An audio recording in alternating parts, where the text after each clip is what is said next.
সবার আগে জান্নাতে যেই 3 শ্রেণীর মানুষ প্রবেশ করবে, আল্লাহ তাআলা আমার কাছে সেই 3 শ্রেণীর মানুষকে উপস্থাপন করেছেন। তাদের বিষয়ে আমাকে জানিয়ে দিয়েছেন কারা তারা, কারা সেই সৌভাগ্যবান মানুষ যারা জান্নাতে সবার আগে প্রবেশ করবে। সুবহানাল্লাহ। নবীজি সাল্লাল্লাহু আলাইহি সাল্লাম বলেছেন, এর মধ্যে প্রথম শ্রেণীর মানুষ হলেন শহীদ, যারা আল্লাহর দ্বীনের জন্য ইসলাম এবং মুসলিমদের দুশমনদের বিরুদ্ধে জিহাদে রত হয়ে যারা শাহাদত বরণ করেছে, নিজের জীবনকে বিলিয়ে দিয়েছে, এই শহীদদেরকে আল্লাহ তাআলা জান্নাতে সবার আগে প্রবেশ করাবেন। আল্লাহ তাআলা আমাদের সবাইকে শাহাদাতের মওত এবং শাহাদাতের মৃত্যু আমাদের সবাইকে নসিব করুন। দ্বিতীয়ত নবী সাল্লাল্লাহু আলাইহি সাল্লাম বলেছেন, আফিফুন মুতাআফফিফ, যে মানুষ তার চরিত্রকে কোনো প্রকার কালিমা লাগতে দেয় না। ময়লা থেকে যেরকম আমরা আমাদের কাপড় চোপড়, আমাদের আঁচলকে তুলে ধরে বাঁচাবার জন্য আমরা সংগ্রাম করি, সমাজের চতুর্পাশে হারামের হাতছানি, অবৈধ সম্পর্কের জোয়ার চলছে, এইরকম পরিস্থিতিতেও যে মানুষ তার চরিত্রকে বাঁচাবার জন্য সংগ্রাম করে, চেষ্টা করে, পরিশ্রম করে, সাধনা করে, জয়ী হয়, নবীজি সাল্লাল্লাহু আলাইহি সাল্লাম বলেছেন, এই চরিত্র সংরক্ষণকারী মানুষটা যে হারাম রিলেশনে জড়ায় নাই, আল্লাহ তাআলা জান্নাতে এই লোককে প্রথম প্রবেশ করাবেন। আর তৃতীয়ত হলেন ওয়া আবদুন আহসানা ইবাদাতাল্লাহ ওয়া নাসাহা লিমাওয়ালি, যেই কৃতদাস আল্লাহর ইবাদতও ভালো করে, আবার তার মালিকের কল্যাণও কামনা করে, মালিকের কোনো ক্ষতি চায় না, অর্থাৎ বান্দার হক আদায় করে, আবার আল্লাহর ইবাদতটাও সুন্দরভাবে করে, সেই কৃতদাসকেও আল্লাহ তাআলা জান্নাতে সবার আগে প্রবেশ করাবেন। ভাইরা আমার, এ হাদিসের সনদ নিয়ে মুহাদ্দিসদের কেউ কেউ আপত্তি তুললে অন্য অনেকে এটাকে গ্রহণযোগ্য বলেছেন। এ হাদিসের আলোকে আমরা যারা আমাদের চরিত্রকে হেফাজত করতে পারবো, আল্লাহ রাব্বুল আলামিনের এই বিশেষ পুরস্কার, সবার আগে জান্নাতে যাওয়ার সৌভাগ্য আমাদের অর্জন হবে। আল্লাহ তাআলা আমাদের সবাইকে সেই সৌভাগ্য অর্জন করার তৌফিক নসিব করুন। সেদিন প্রত্যেকটা মানুষ পাগল পড়া হয়ে যাবে, মাথার খুব কাছাকাছি সূর্যের অবস্থান হবে, এখনকার মতো লক্ষ লক্ষ কিলোমিটার দূরে নয়, একেবারে মাথার খুব কাছাকাছি সূর্য অবস্থান করবে। পুড়ে ছাই হয়ে যাওয়ার কথা, কিন্তু পুড়ে ছাই হবে না, আল্লাহ তাআলা ছাই হতে দিবেন না।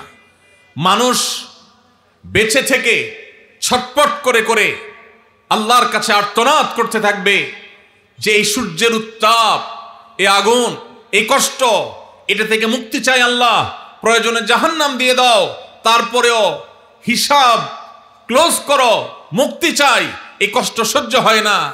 মানুষ ঘামের সাগরে হাবুডুবু খাবে, মৃত্যু আর আসবে না, মৃত্যুকে আল্লাহ তাআলা চিরতরে শেষ করে দিবেন। শুধু ভোগ, জান্নাতীদের নেয়ামত, জাহান্নামীদের শাস্তি, দুইটাই স্ব অবস্থান থেকে ভোগ করবে, এটা শেষ হবে না, মৃত্যু আর আসবে না।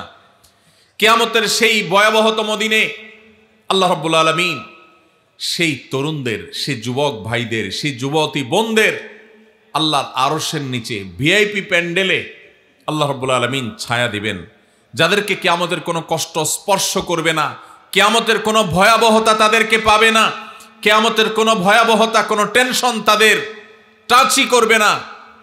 সেই সৌভাগ্যবান মানুষগুলোর মধ্য থেকে, 7 শ্রেণী মানুষগুলোর মধ্য থেকে এক শ্রেণী হলো, নবী সাল্লাল্লাহু আলাইহি সাল্লাম বলেছেন, ওয়ারাজুলুন দাআতহু ইমরাআতুন যাতু হাসবিন ওয়া জামাল ফাকাল ইন্নী আখাফুল্লাহ, যে যুবককে কোন মেয়ে হারাম প্রেমের অফার করেছে, অবৈধ সম্পর্ক করবার জন্য বন্ধু বান্ধবরা তাকে উস্কে দিয়েছে, তার সাথে কোনো হারাম রিলেশনের প্রস্তাব এসেছে, সে সেই প্রস্তাব লোভনীয়, অভিজাত, সুন্দরী, উচ্চবংশীয়, ভালো ঘরের মেয়ে অফার করার পরও সে চিন্তা করেছে, এই অফার গ্রহণ করে আমি সাময়িক ভোগের জগতে যদি প্রবেশ করিও, আল্লাহর শাস্তি অবধারিত, গোটা পৃথিবী মিথ্যা হতে পারে, সবাই মিথ্যা হতে পারে, আল্লাহর ওয়াদা,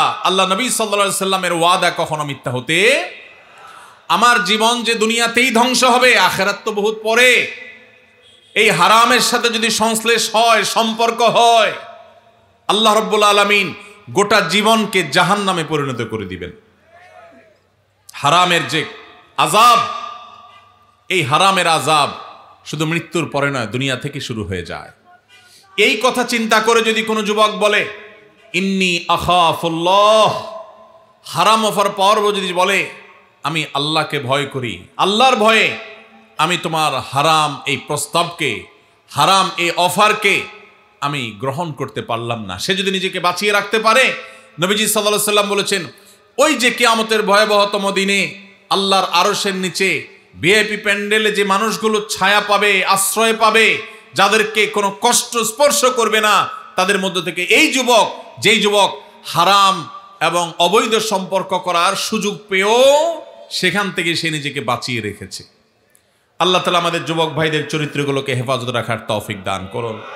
ভাইরা আমার, নবী করিম সাল্লাল্লাহু আলাইহি সাল্লামের আরেকটি হাদিস আবু হুরায়রা রাদিয়াল্লাহু তাআলা আনহু বর্ণনা করেছেন। তিনি বলেছেন, নবীজি সাল্লাল্লাহু আলাইহি সাল্লাম ইরশাদ করেন, উরিদা আলাইয়া আউয়ালু সালাসা ইয়াদখুলুনাল জান্নাহ। নবীজি বলেছেন, যুবক ভাইরা আমার, চরিত্রকে হারাম থেকে বাঁচাবার জন্য কারা কারা নিয়ত করেছেন একটু হাত তুলেন তো। আল্লাহ আমাদের যুবক ভাইদের চরিত্রকে হেফাজত করার তৌফিক নসিব করুন। আল্লাহ কোরআনের মজলিসে তারা ওয়াদা করেছে, আল্লাহ এই যে হারামের যে হাতছানি, আমাদের যুবকের ইমানকে হরণ করবার যে শয়তানের চেষ্টা, এটা থেকে আমাদের যুবক ভাইদেরকে আপনি বাঁচিয়ে দেন।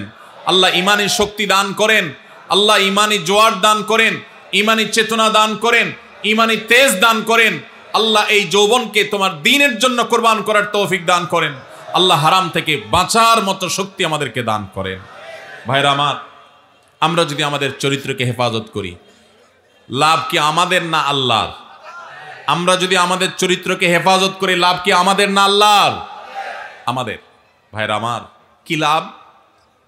লাভ হলো আল্লাহ সুবহানাহু ওয়া তাআলা যারা নিজেদেরকে হারামের পথ থেকে বাঁচিয়ে রাখে, তাদের জীবনে যখন বৈবাহিক সম্পর্কের মধ্য দিয়ে একজন বৈধ হালাল সঙ্গী জীবনে আসে, সে যুবক, সে যুবতীদেরকে আল্লাহ রাব্বুল আলামিন সচরাচর দাম্পত্য জীবনে সুখ, প্রকৃত অর্থে তৃপ্তি, সত্যিকারের যে ভালোবাসা, সেই ভালোবাসা আল্লাহ তাআলা নসিব করেন তাদের জন্য যারা তাদের যৌবনকে হারামের কালিমায় জড়াতে দেয় না।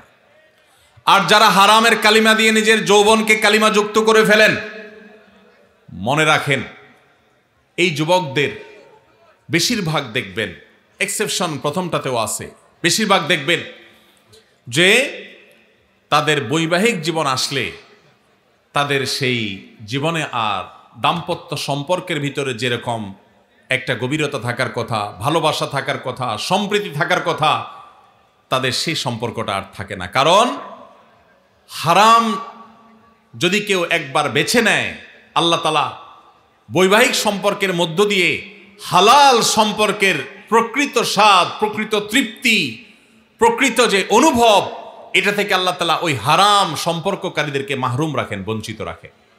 এই জন্য ভাইরা, দুইটা অপশনই আপনার সামনে আছে। মনে রাখবেন, শয়তান খুব ভালো করে জানে, আল্লাহ কোরআনে বারবার বলেছে শয়তান আমাদের প্রকাশ্য শত্রু। শয়তানকে আমরা দেখি না, অথচ আল্লাহ প্রকাশ্য শত্রু বলেছেন। কারণ শয়তানকে না দেখলে কি হবে? তার সব ক্রিয়াকর্ম প্রকাশিত। শয়তানের কাজগুলো দেখা যায় কি যায় না? এই শয়তান আমাদের যুবকদেরকে তাদের ঈমানের তেজ নষ্ট করে দিতে চায়, তাদের ঈমানি তেজকে ভোঁতা করে দিতে চায়, এই জন্য তাদেরকে হারাম সম্পর্কে আনতে চায়। এই জন্য ভাইরা, আমাদের চরিত্রগুলোকে আমরা হেফাজত করার সংগ্রামে জয়ী হওয়ার চেষ্টা করবো তো ইনশাআল্লাহ। ভাইরা আমার,